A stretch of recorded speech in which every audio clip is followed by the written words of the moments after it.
no se puede entender los libros de Tolkien sin entender quién es Tolkien. Pero en esta segunda clase vamos a hablar sobre los cuentos de hadas, como ya les había dicho, que es el marco en el que se encuentra toda la obra tolkieniana. Alguno pensará que me he vuelto loco al hablar de estas cosas, de cuentos de hadas, pero al final de la clase espero que ustedes no piensen lo contrario, sino que más bien también abracen la misma senda de la locura. Y para empezar a hablar de los cuentos de hadas, tratando de explicar en parte por qué vamos a hablar de eso, voy a leerles el final del primer capítulo de El despertar de la señorita Prim, este fantástico libro, esta novela escrita por Natalia San Martín Fenollera, una española, un libro realmente de una pluma exquisita y de una historia realmente cautivante.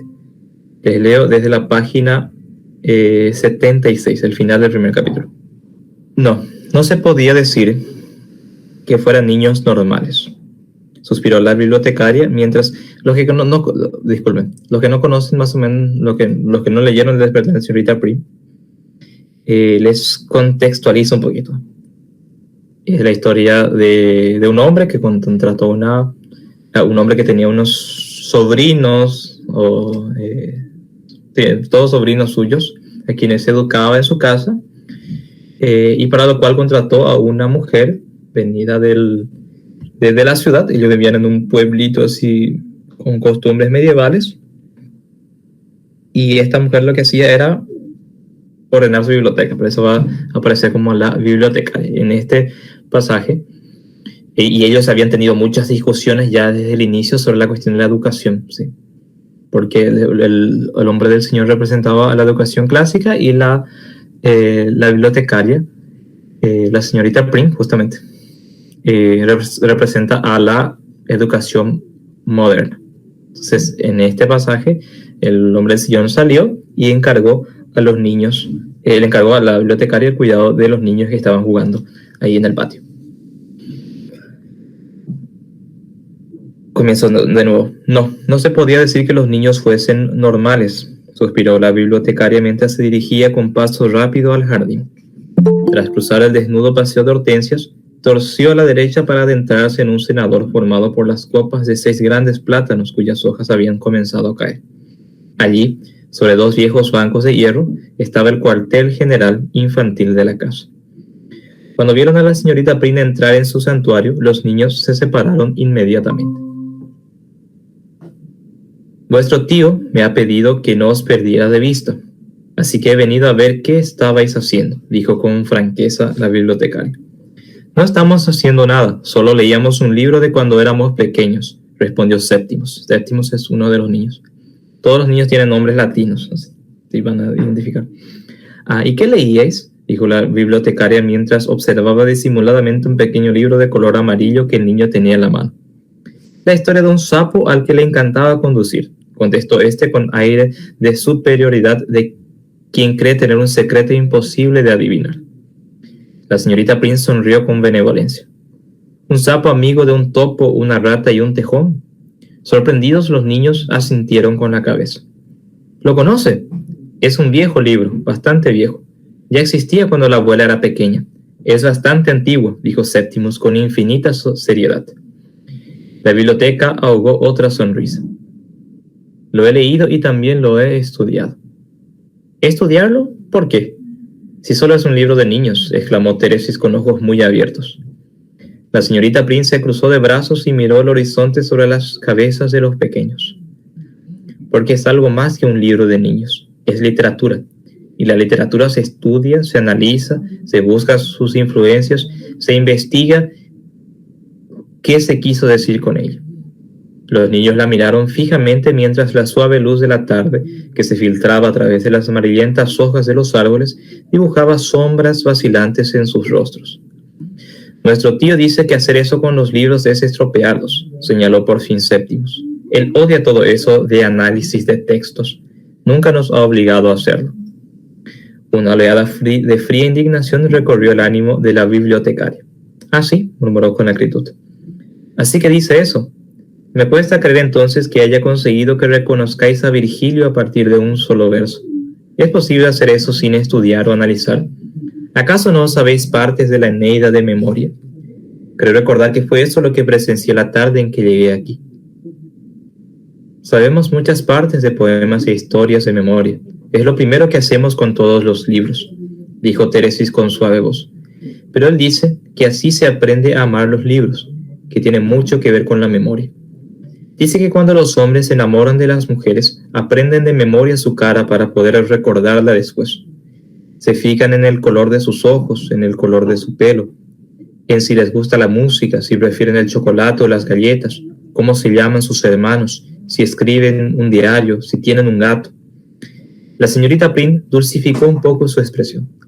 Allí estaba otra vez aquella extraña, oscura y concentrada delicadeza, aquel irritante ego masculino mezclado con inesperados retazos de delicadeza. Con los libros es igual, continuó Teresis. En clase aprendemos partes de memoria y las decimos en voz alta, y luego leemos los libros, los discutimos y después lo volvemos a leer. La bibliotecaria se quitó cuidadosamente la chaqueta y se sentó en el banco. Así que vuestro tío cree que hay que disfrutar los libros, no analizarlos. Sí, pero no solo lo dice de los libros, también de la música y de los cuadros. ¿Recuerda el día en que usted llegó? Vio el icono de Rublé y lo midió con un compás. ¿Se acuerda?, preguntó Teresis. La señorita Prim enrojeció ante la sospecha de que aquella criatura estuviese a punto de cuestionar su forma de aproximarse al arte. Me acuerdo, dijo secamente. Usted no me hizo caso cuando le dije que ningún mayor me había ayudado a pintar el icono. Los mayores habrían dicho que utilizase el compás. Mi tío me dijo que un icono es una ventana entre este mundo y el otro, y que así lo aprendió él de los viejos starets, y así lo enseñan también los ancianos. Así también los enseñan los ancianos atónitas, y que así se ha pintado siempre. La señorita Prim se movió nerviosamente en su banco. Había algo perturbador en aquellos niños, aunque no podía explicar muy bien qué era. Algo inquietante que convivía con una luminosa y soleada inocencia, y con aquella ternura con la que veneraban cada una de las palabras que salían de la boca del hombre del sillón. Le queréis mucho, ¿verdad? Me refiero a vuestro tío. Sí, dijo el pequeño Decca, al tiempo que sus hermanos asentían con la cabeza, e inmediatamente añadió: él siempre dice la verdad. ¿Es que el resto de la gente miente?, preguntó la bibliotecaria sorprendida por aquella respuesta. La gente miente a los niños, dijo Séptimos con gravedad. Lo hace todo el tiempo y nadie cree que esté mal. Cuando murió nuestra madre, todos nos dijeron que se había convertido en un ángel. ¿No es así?, murmuró conmovida la señorita Prim. Séptimos miró a la hermana, que sacudió la cabeza a ambos lados con firmeza. Ningún hombre puede convertirse en un ángel, señorita Prim. Los hombres son hombres y los ángeles son ángeles. Son cosas diferentes. Fíjese en los árboles y en los ciervos. ¿Cree usted que un árbol podría convertirse en un ciervo? La bibliotecaria negó con un gesto. A lo mejor es una forma de explicarlo, quizás una leyenda. ¿Y qué tienen de malo las leyendas? ¿Qué me decís de los cuentos de hadas? ¿No os gustan los cuentos de hadas?, preguntó haciendo un esfuerzo por cambiar de tema. Sí que nos gustan, contestó tímidamente Esqui. Nos gustan muchísimo. ¿Y cuál es vuestro favorito? La historia de la redención, respondió con sencillez su hermano mayor. La señorita Prim, atónita ante la respuesta, no supo qué contestar. Aquella extraña afirmación revelaba que, pese a sus titánicos esfuerzos, pese a su insistencia y su arrogancia, el hombre del sillón no había conseguido transmitir a los niños ni siquiera los rudimentos más básicos de una creencia tan importante para él. No había logrado explicar el trasfondo histórico de su religión. ¿Cómo era posible? Tantas caminatas matutinas hasta la abadía, tantas lecturas teológicas, tanta vieja liturgia en latín, tantos juegos medievales. ¿Y qué había conseguido? 4 niños pequeños convencidos de que aquellos textos que tanto amaba eran únicamente cuentos de hadas. Pero Tess, eso no es exactamente un cuento de hadas. Los cuentos de hadas son historias llenas de fantasía y aventura. Están hechas para entretener. No están fechadas en una época determinada ni hablan de personas y lugares que existieron. Oh, pero eso ya lo sabemos, dijo la niña. Sabemos que no se trata de un cuento de hadas normal. Sabemos que la redención es un cuento de hadas real. La biblioteca se acomodó, pensativa en el viejo banco de hierro. ¿Lo que queréis decir es que se parece a los cuentos de hadas? ¿Eso es?, preguntó intrigada. No, claro que no. La redención no se parece en nada a los cuentos de hadas, señorita Prim. Son los cuentos de hadas y las viejas leyendas los que se parecen a la redención. ¿No se ha fijado usted nunca? Es como cuando copias un árbol del jardín en un papel. El árbol del jardín no se parece al dibujo, ¿no es cierto? Es el dibujo el que se parece un poco, solo un poquito, al árbol de verdad. La señorita Prim, que había comenzado a sentir calor, un calor febril y agobiante, permaneció sentada. El sol casi se había puesto ya en la lejanía, cuando al fin se levantó.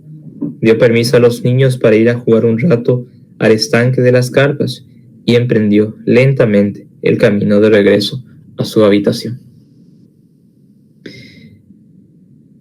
Del despertar de la señorita Prim, final del primer capítulo. Empecemos remitiéndonos a otro autor inglés. Si no es el único, uno de los pocos autores que Tolkien cita en algunos de sus escritos o en algunas de sus cartas, por aquella peculiaridad muy propia del hombre antiguo y que es muy escasa en nuestros tiempos modernos, de atribuir las frases a la verdad y no a determinada persona. Vivimos en un tiempo donde siempre se le atribuyen las frases o las ideas a determinados autores, el famoso argumento de autoridad. Los que alguna vez hicieron algún trabajo final de grado o tesis o tan siquiera alguna monografía o un texto académico siempre van a tener que tropezarse con la necesidad, porque está en las reglas de todo documento académico, de citar la fuente, es decir, de dónde sacamos esas reglas de todo el documento académico, de dónde sacamos esa idea, esa palabra, esta afirmación, como si mi propia afirmación o mi propia percepción no fuera válida, como si yo necesariamente tenga que recurrir a otros para poder hablar una verdad que de hecho no es mía. Tolkien es uno de esos que entendía que las verdades no pueden ser poseídas por alguien, sino que pertenecen a la verdad con mayúscula. Pero Tolkien cita a Chesterton en su ensayo sobre los cuentos de hadas que vamos a ver también hoy. Chesterton, que como saben ustedes era católico, en el capítulo 4 de su famoso libro La Ortodoxia, denominado por aquel humor que lo caracterizaba La ética en el país de los elfos, dijo lo siguiente: la visión siempre es un hecho, la realidad es lo que con frecuencia resulta a nosotros un fraude. Decía que las cosas ordinarias tienen más valor que las extraordinarias, y aún mejor, estas cosas ordinarias, justamente por ser ordinarias, son extraordinarias. El sentido milagroso de lo humano en sí debe ser siempre algo más vivido para nosotros, ¿sí?, que todas las maravillas, el poder de la inteligencia, el arte o de la propia civilización. Decía Chesterton, confrontando la idea de aquel que cree en los cuentos de hadas y de una visión profunda, y esa visión profunda que le da los cuentos de hadas, puede comprender la realidad más allá de la ciencia, confrontándola con la idea del hombre científico, cuyas nociones de lo real son pura y simplemente aquellas que pueden ser demostradas dentro de un laboratorio, o sea, demostradas científicamente. Chesterton dirá que morir, ¿sí?, el hecho de morir, es más trágico que morir de hambre o morir en un accidente. Si nosotros pensamos en la idea de morir en un accidente, decimos que es una muerte trágica, por lo inesperado de la muerte, porque no pudo recibir los sacramentos, nosotros somos cristianos, porque no pudo arrepentirse de sus pecados, no pudo despedirse de los suyos, que es una gracia que Dios da a muy pocos, el hecho de poder despedirse antes de su muerte y poder elegir cuáles son sus últimas palabras, aquellas palabras que van a tener su eco en la eternidad, como la de los santos. Si nosotros miramos la última palabra de los santos, esas palabras realmente ya tienen su eco en la eternidad, aunque tienen su eco aquí en la tierra también, porque fueron reproducidas y contadas para otros, o transmitidas de alguna forma oral o escrita. El eco de estas palabras en realidad no se queda aquí en la tierra, sino que va dirigida hacia la eternidad. Pero el hombre moderno ve como trágico este tipo de muerte, la muerte accidental o la muerte por hambre, una muerte que porque fue una muerte que pudo haber sido evitada de cierto modo. Pero si miramos de una manera un poco más profunda, nos damos cuenta que la propia muerte en sí, independiente de cómo fue, ya es una tragedia, porque la muerte es un castigo. A fin de cuentas, incluso en los santos, los que tuvieron los que tuvieron una santa muerte, incluso en ellos es un castigo que va a ser redimido por la sangre de Cristo, pero un castigo a fin de cuentas.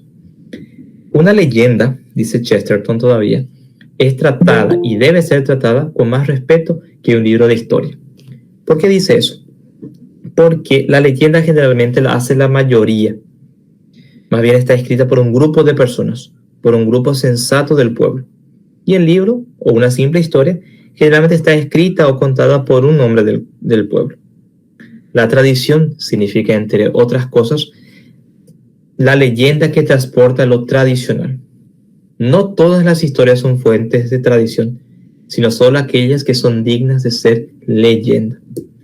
Creer en una leyenda significa dar credibilidad o dar voto a un grupo de personas muy importantes en nuestra vida, que son nuestros antepasados. En ese sentido, quisiera recordar aquí el inicio de la película El Señor de los Anillos, en la adaptación de Peter Jackson.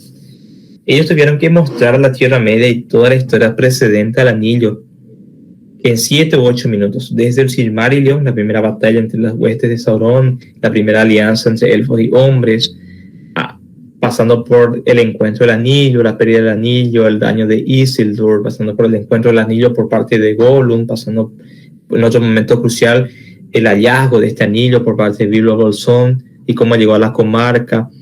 Esta historia es narrada con la voz de Galadriel, que es alguien que estuvo, porque es un elfo, en todas las edades de la Tierra, por ser inmortal.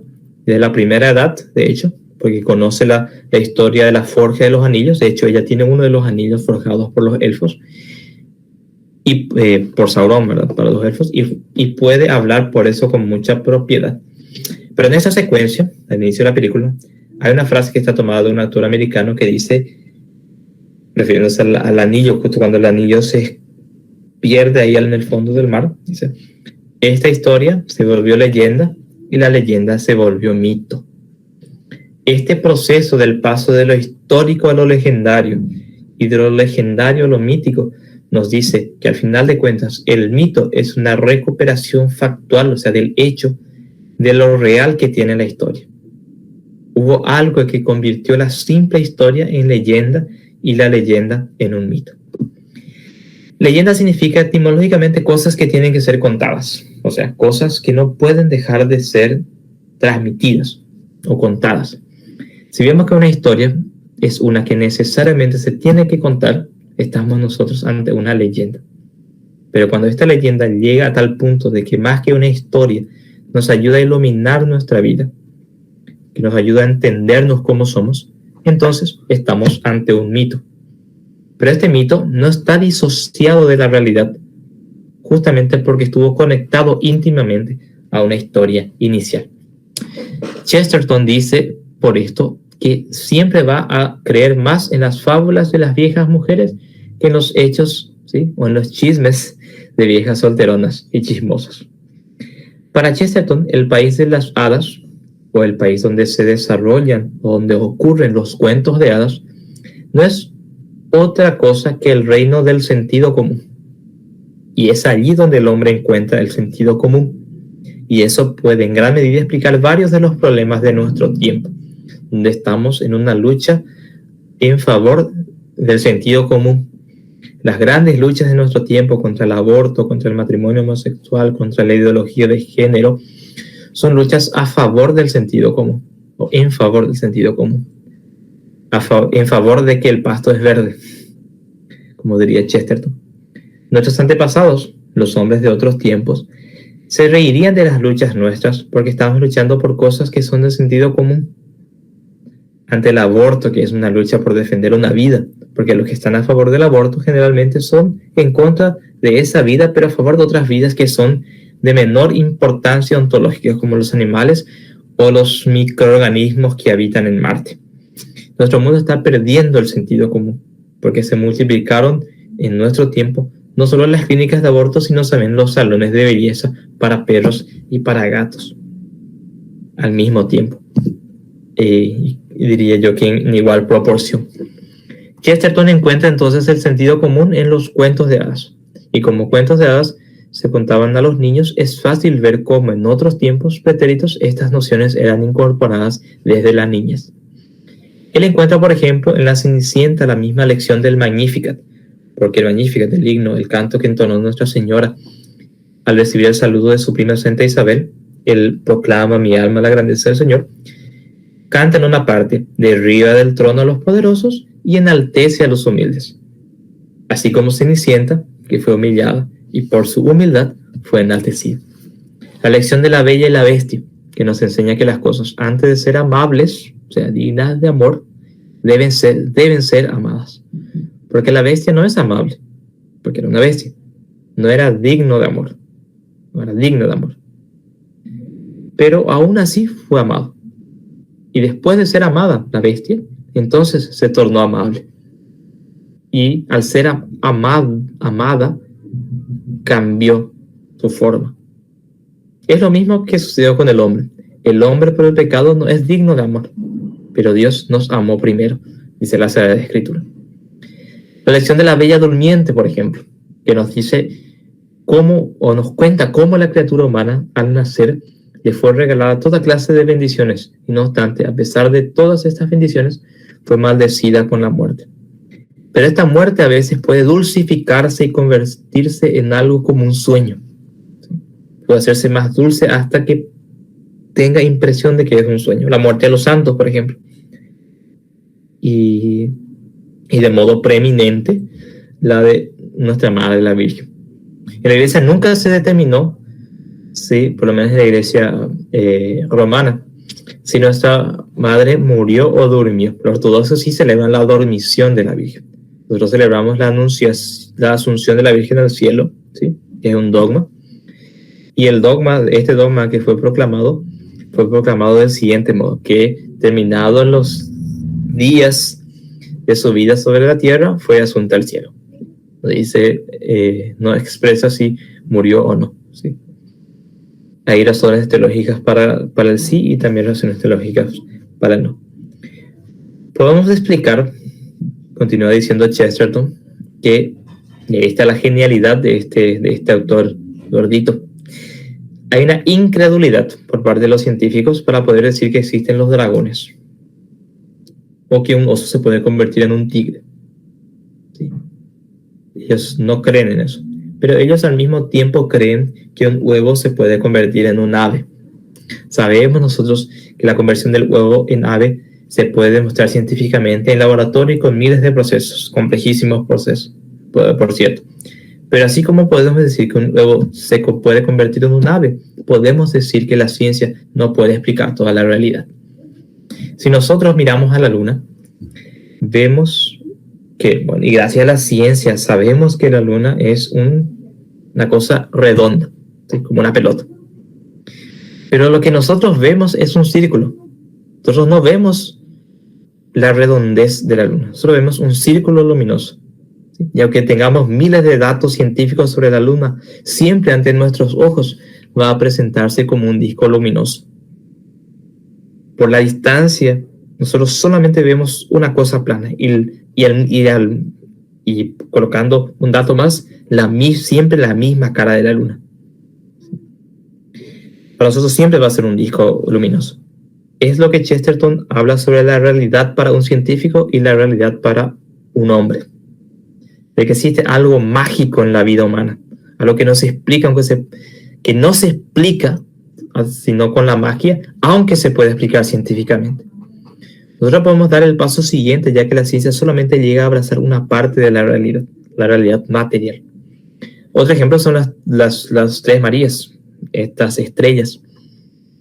Nosotros miramos al cielo y vemos que las Tres Marías están juntas. Hay tres estrellas.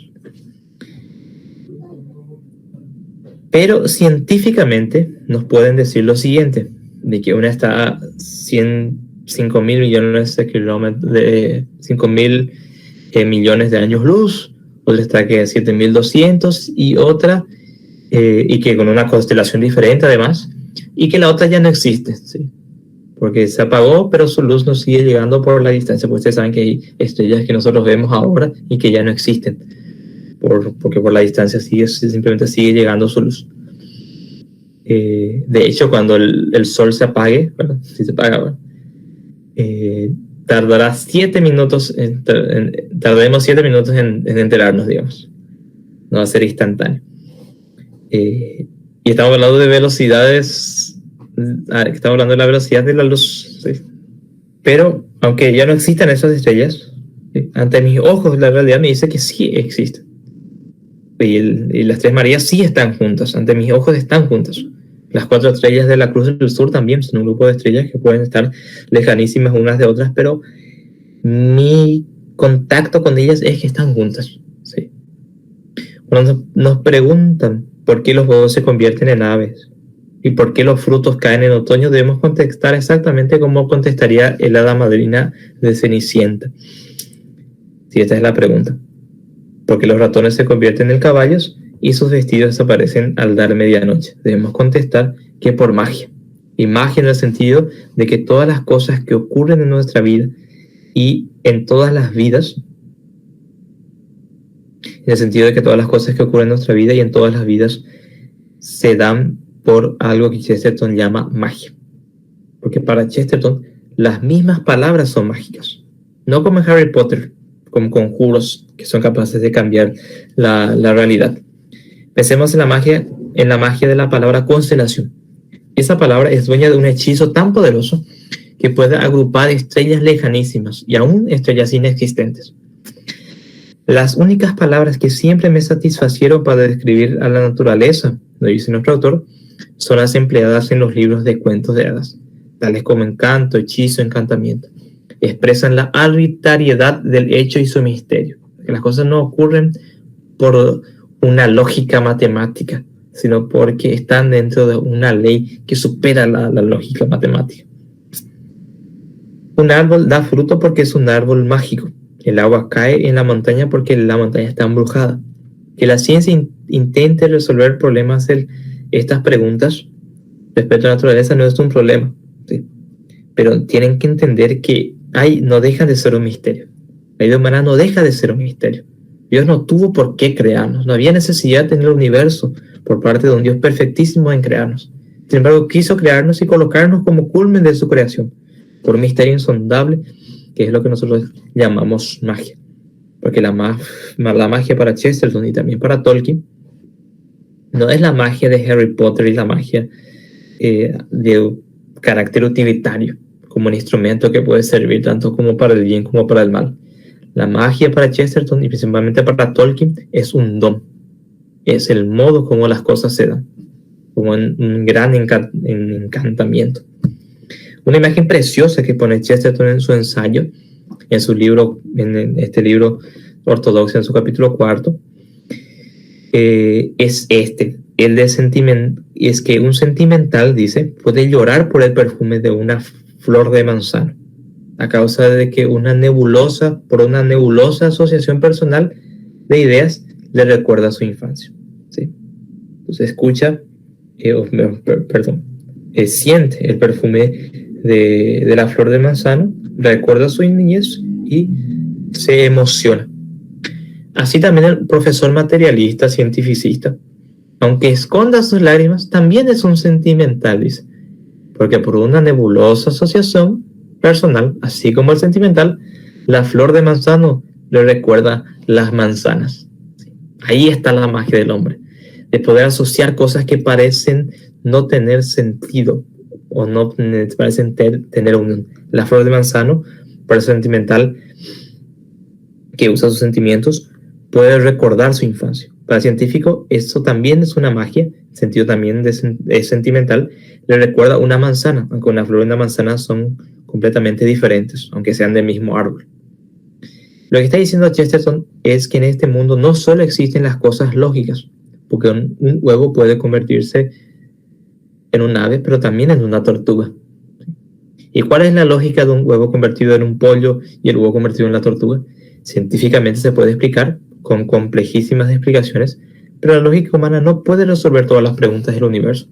Por eso podemos admitir la magia, la mano poderosa de un ser que tiene mayor poder que todos nosotros juntos.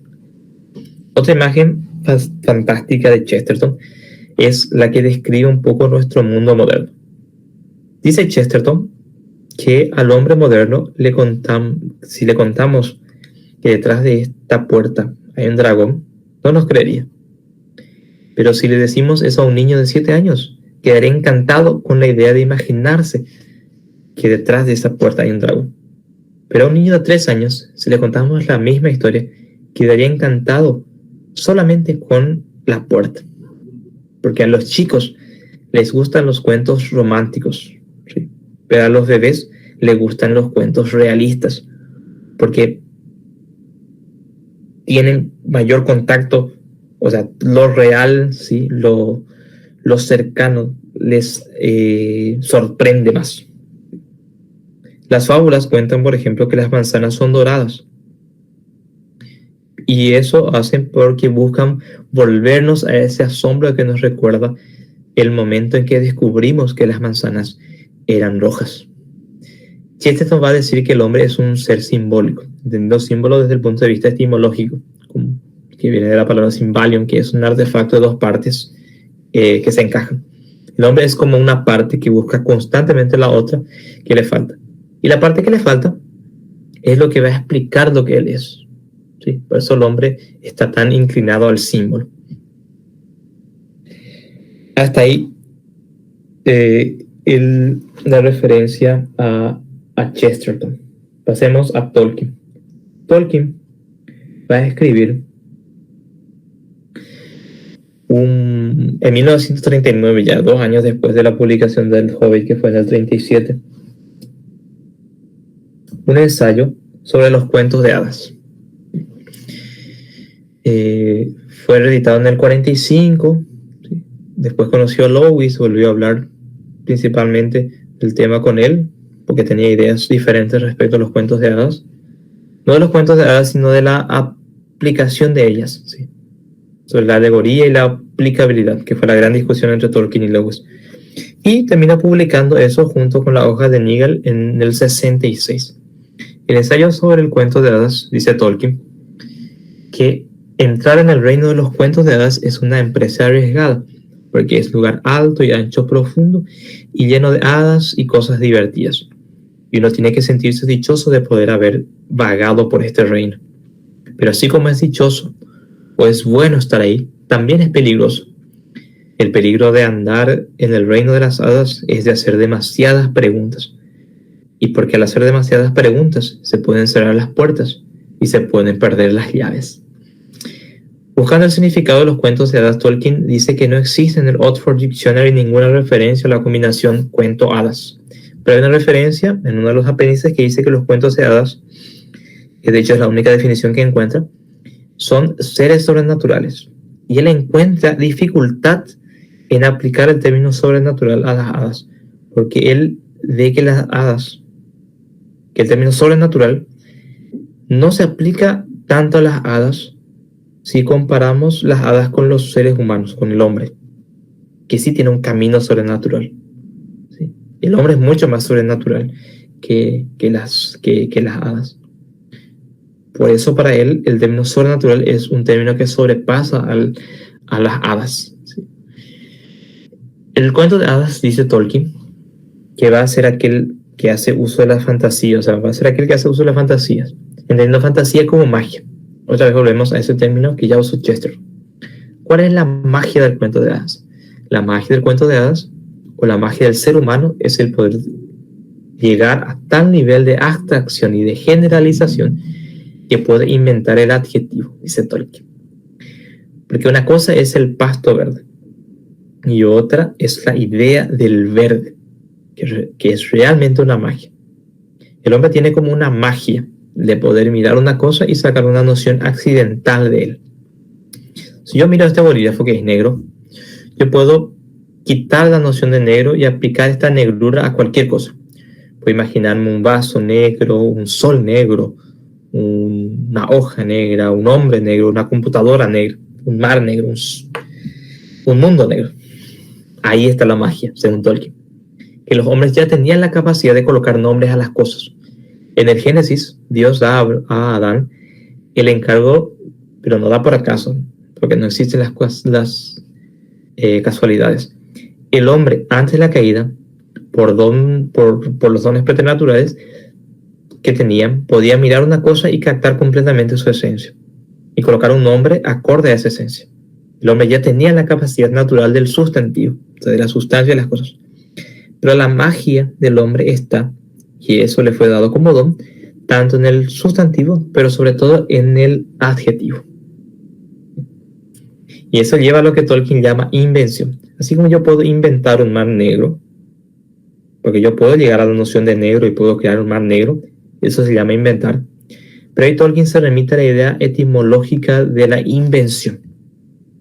Invención viene del latín inventio, que no es crear algo de la nada, sino descubrir. Por eso en los misterios del Rosario nosotros rezamos o enunciamos el misterio del hallazgo del niño Jesús, el quinto misterio, del niño Jesús hallado en el templo. En latín se dice in templo inventio, o sea, el hallazgo en el templo.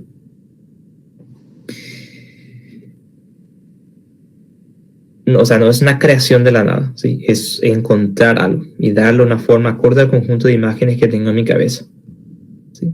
Recordando que la imaginación no es algo salido también de la nada, es el conjunto de imágenes con las cuales sensoriales, auditivas, visuales, con las cuales mi imaginario, o sea, mi conjunto de imágenes se fue cargando a lo largo de los años. Para que se transforme realmente en un objeto creado o subcreado para Tolkien, porque a Tolkien le gusta esta idea de la subcreación, ¿sí? No como creación de algo, sino como subcreación. Tiene que pasar algo, tiene que tener un condimento que es el arte, o sea, que tiene que ser algo bello, ¿sí? Por eso crear un mar negro o un sol negro no necesariamente es una cosa buena, ¿sí? No está solamente en la cuestión de subcrear, tiene que estar creado, ¿sí? O inventado con las nociones de belleza. Los mitos entonces realizan la realidad en el sentido que expresan o realzan la realidad, una realidad que está más allá de lo científicamente explicado. Y para los mitos, dice Tolkien, lo que necesitamos es y eso es una frase así, sacada así literalmente de Tolkien, suspensión temporal de la incredulidad. El inventor tiene que demostrar ser un subcreador que incluye un mundo secundario que depende del primario, ¿sí? Pero secundario, ¿sí? Completamente secundario.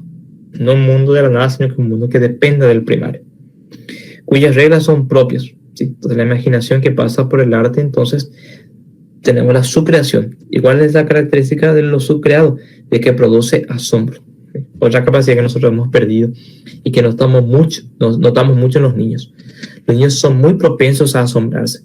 Recuerden el ejemplo del dragón tras de la puerta. El hombre moderno no se va a importar por la puerta. El niño de 7 años va a querer ver al dragón, pero el de 3 años va a sorprenderse por la mismísima puerta. Porque es una puerta por donde va a pasar un dragón y se admira con el tamaño de la puerta, con el color, con la forma. El arte entonces es ese eslabón entre la imaginación y la subcreación, según Tolkien. Los cuentos de hadas entonces son mucho más reales incluso que las cosas que nos suceden. Ahora, ¿qué tiene que ver todo esto con Tolkien? Tolkien en ese sentido es un educador de la belleza. Los hombres de nuestro tiempo, nosotros estamos olvidando el sentido trascendental de la belleza, trascendental en el sentido metafísico, de los trascendentales del ser, junto con la bondad y el bien. Pero tenemos problemas en relación a la belleza. Uno de ellos es, por ejemplo, su inexistencia en algunos estratos de nuestra sociedad. La belleza no es, ¿sí? No digo ni siquiera importante, no es ni siquiera relevante para algunos. Piensen solamente en las obras públicas, ¿sí? En las obras de infraestructura, donde solamente se mira el sentido de la utilidad, ¿sí? Y no su sentido bello. Basta que funcione, no importa si es feo. Porque algunos simplemente no conciben la belleza como un trascendental, sino como un resultado del gusto, ¿sí? Simplemente no consciente con esto de que el gusto puede ser un gusto educado o no, ¿sí? O sea que la belleza es una cuestión de gustos para algunos, ¿sí? Pero sabemos que no es una cuestión de gustos, ¿verdad? Si a mí me gusta el reggaetón, no por eso, porque me gusta eso va a ser una cosa bella. ¿sí? La belleza es ontológica y es en sí misma bella, no en relación a los gustos. Tolkien decía en una de sus cartas que este tiempo es un tiempo devoto de lo fútil e instantáneo. Fíjense que fútil en el sentido de poco importante, ¿sí? Que es devoto de las cosas poco importantes y poco trascendentales, y de las cosas que son instantáneas, que son prontamente accesibles y rápidamente alcanzables. En síntesis, la ciencia que se contrapone a la realidad. Tolkien es un romántico en el sentido propio de la palabra. El romanticismo, lejos de ser aquello que se pinta en las novelas o en las películas de Hollywood, es aquel que busca ser original. Original no en el sentido de auténtico, sino, sí, quizás sí auténtico, pero no en el sentido como generalmente contrapuesto a algo que se copió, sino más bien original en el sentido que busca su inspiración y su fuente en el propio origen, ahí original, en los propios orígenes de la cosa. Un romántico no busca el punto de vista artístico, no del punto de vista artístico, sí, busca simplemente reflejarse en sus antepasados o en aquellos que ya alcanzaron el camino, o ya trazaron el camino que ellos intentan caminar. Por eso el romántico va a contarte una historia no de forma lineal, sino de forma circular, contando cosas aparentemente inconexas, pero como en una espiral, hasta llegando hasta el centro. Porque si todas estas cosas, incluso aparentemente distantes, sí guardan relación con lo central. Tolkien es de ese tipo de escritores cuya mente funciona como un árbol. Sus alumnos lo describen como un romántico que siempre empieza a contar cosas no por las raíces ni el tronco, sino a partir de las ramas. Y una vez formadas todas las ramas, entonces le da a sus alumnos el tronco. Los alumnos pueden llegar a vislumbrar el tronco y a veces incluso los más atentos, las raíces de lo que él quiere explicar. Entender esto nos va a hacer ver que El Señor de los Anillos es un clásico común, con toda la fuerza semántica que esto implica, colocándolo al mismo nivel que la Caperucita Roja, que la Eneida, que la Ilíada. Por eso Tolkien no podemos poner en la misma categoría que Juego de Tronos o que Harry Potter. Incluso que las Crónicas del Narnia. No podemos colocar en cualquiera de estos libros que están catalogados como fantasía, porque la fantasía en el sentido de los libros de Harry Potter y compañía es una fantasía creada por la misma fantasía. No tiene su reflejo en el mundo primario. Tolkien llama a los mundos de la subcreación mundos secundarios, y como secundarios dependen del primario, son reflejo de un primario, e intentan iluminar este mundo primario. El mundo de Tolkien, en ese sentido, es un mundo precristiano, no caído, y por consiguiente no redimido. Por eso, las lecturas alegóricas de Tolkien, que generalmente se hacen con relación a pensar el anillo como el pecado, Jesucristo como Frodo en cuanto que portó el anillo, Gandalf como el profeta, Aragorn como el rey, que esa primera batalla entre las huestes de Sauron y los hombres, como la batalla de los ángeles buenos contra Satanás, o de San Miguel y los ángeles buenos contra Satanás y los ángeles caídos, como la figura de Sauron arrojado al infierno, el progreso de la virtud y la valentía del personaje de Bilbo Bolsón en El Hobbit. Todas esas cosas son alegorías que no fueron queridas por Tolkien. De hecho, fueron despreciadas incluso por él. Y eso lo sabemos por sus cartas, porque algunas de estas cosas fueron explicadas o expuestas en cartas a Tolkien.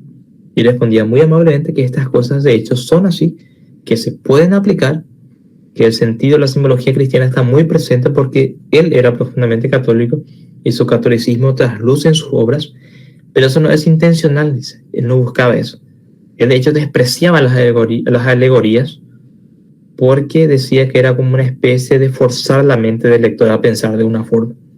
Él estaba buscando más bien la ambivalencia o la multivalencia de las figuras simbólicas.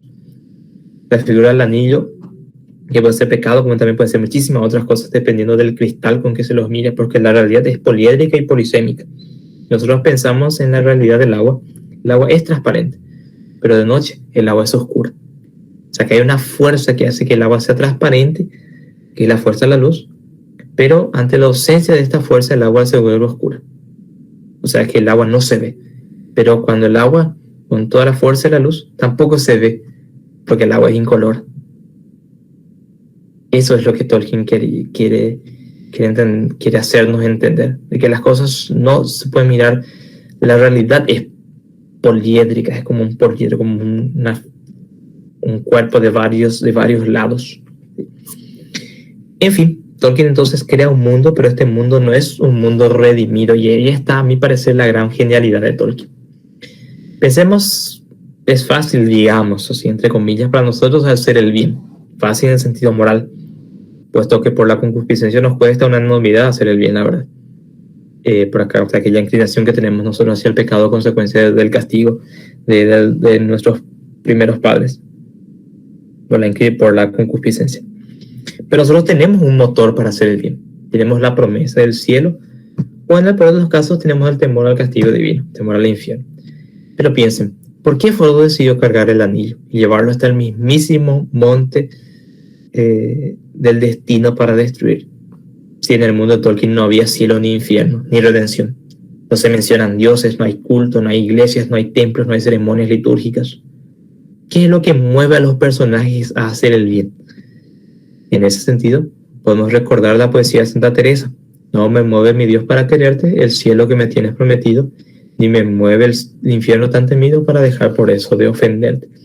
Santa Teresa llega hasta tal punto de que ya no le mueve el cielo para poder amar a Dios, ni tampoco el temor del infierno para dejar de ofenderlo. Hay otra fuerza que la mueve más allá del cielo y del infierno. Esa es la fuerza que mueve a nuestros personajes, la que mueve a Frodo, la que mueve a Gandalf, la que mueve a Aragorn. Tolkien lo que busca es, de hecho, si son un poquito más exigentes, podemos preguntarnos qué mueve a Frodo. Podemos recordar una conversación entre Frodo y Gandalf, donde Frodo pregunta al inicio del primer libro. También eso está en la película. ¿Qué implicaría que no sé la respuesta, pero la conversación está. Frodo pregunta a Gandalf ¿qué implicaría que Sauron vuelva? ¿Sí? Cuando le cuenta la historia del anillo, le cuenta que este anillo único fue forjado por el Señor Oscuro, que es en el mismísimo monte del destino, y que si llega a poseer este anillo va a volver a tener el poder que tenía. Frodo le pregunta a Gandalf en ese instante ¿qué implicaría que él vuelva a tener todo el poder? Y Gandalf poéticamente le dice, significaría el fin de todas las canciones. O sea que Frodo hizo todo lo que hizo porque quería que se mantuvieran las canciones. ¿Sí? Las canciones, que no mueran las canciones en su mundo. Y es que las canciones son muy importantes en la mitología tolkieniana. Tenemos la canción que inventaron los elfos cuando Frodo murió. Pero cuando Gandalf murió, después de pelear con Balrog en Moria. Tenemos aquella conversación entre Sam y Frodo, donde Sam le dice a Frodo, ¿será que después de todo esto, de haber pasado todas estas peripecias, compondrán una canción en nuestro honor? O aquella vez que los hobbits se encontraron con los Ents, con los guardianes de árboles, y este no los conoce, ¿sí? No reconoce a los hobbits porque estos no estaban en el catálogo de las razas, en las canciones que cantan las razas de la Tierra Media. Entonces el Ents creó una nueva estrofa colocando a partir de una canción, ellos fueron incluidos en el catálogo de las razas de la Tierra Media. Tolkien pensó en un mundo donde los saludos, por ejemplo, valían mucho. El saludo elfo, que se saludan así, el en sí la lumen omen cielo, o sea, literalmente una estrella arroja su luz en el momento de nuestro encuentro. Se imaginan nosotros si dejásemos de ser tan prosaicos y en vez de saludarnos, ok, ¿qué tal? Empezamos a saludarnos como si fuera así, una estrella arroja su luz en el momento de nuestro encuentro. O si realmente o si tuviéramos conciencia de la carga semántica de la expresión que decimos encantado de conocerte, ¿sí? Que algunos siguen utilizando, ¿sí? Aunque ya está de cierto modo considerado arcaico. Pero si nos ponemos a pensar en la carga de esa expresión, estamos diciendo que el haberte conocido me produjo un encantamiento, una especie de magia élfica que envolvió el momento en que te conocí. ¿sí? Encantado de conocerte. Vivimos en un mundo demasiado prosaico, donde estamos simplificando lo que tendría que ser bello. Adán y Eva cuentan la tradición que ellos no hablaban, sino que cantaban. No es que pasaban todo el tiempo cantando, sino que su hablar era como un canto, porque no tenían la futilidad de la prisa ni de la instantaneidad en la que vivimos nosotros. Chesterton dirá que si nosotros fuésemos coherentes, hablaríamos como poetas. Por eso Dios dio a los poetas la tarea de contar las historias del mundo. Las historias de nuestro mundo están contadas por los poetas, no por los historiadores. Otra cosa que tiene consonancia en el mundo de Tolkien: los nombres de Tolkien no son elegidos al azar. Tolkien coloca un nombre de acuerdo al ser mismo de las cosas. Gandalf, que significa elfo de la vara, ¿sí? Porque él era un Valar, ¿sí? Una especie de elfo. Fue enviado a la Tierra Media para ayudar en ese momento. Fue enviado por Eru, que Eru es el dios único que es mencionado solamente en el Silmarillion. Pero hay una fuerza en Tolkien, ¿sí? Una fuerza que rige y posibilita la eucatástrofe, que es un término también acuñado por el propio Tolkien, que es el momento donde todo está perdido, ¿sí? Y que algo hace, o alguien, ¿sí?, da un giro, ¿sí?, que posibilita la esperanza, ¿sí?, y la victoria de los buenos. Las nociones de honor y del deber adquieren un sentido mucho mayor porque no hay paraíso. Todo no fue paraíso cuando partió de los puertos grises rumbo a Valinor. Valinor es el lugar de los elfos, ¿sí?, que habían entendido que su tiempo se había acabado y era el único lugar donde Frodo podía curarse de las profundas heridas, tanto en su alma como en su cuerpo, por causa de haber portado el anillo. Ese es el mundo de Tolkien, un mundo mucho más profundo y mucho más poético, en el sentido propio de la palabra, incluso mucho más de lo que podemos imaginarnos. Tolkien llama a su obra un ensayo lingüístico sobre el arte y la inmortalidad, que es el tema de nuestra próxima clase. Y ahí ya vamos entrando propiamente en materia, propiamente en El Señor de los Anillos. Tolkien, respecto de los críticos, decía: publicaré mi libro, será leído y criticado, pero él fue escrito con la sangre de mi vida, por lo que poco me importa la crítica literaria. En la próxima clase veremos por qué El Señor de los Anillos y todo el mundo creado por Tolkien es tan vasto, y entraremos en materia. Esto fue la preparación para poder enmarcar la obra de este autor. Primero conocerlo y luego entender el género en el que está entroncado esta obra. Podemos entenderlo como una alegoría, no solo como un libro de fantasía en el sentido moderno de la palabra, sobre el sentido de fantasía en cuanto mágico, en cuanto a expresión de una realidad mucho más trascendental de la que nosotros podemos llegar por la propia ciencia. Y ahora entendido, sí tenemos las herramientas suficientes para poder, entendiendo esto, tenemos las herramientas suficientes para poder adentrarnos a la misma obra. Y ahí podemos entender por qué es un ensayo lingüístico sobre la muerte y sobre la inmortalidad. Muchas gracias.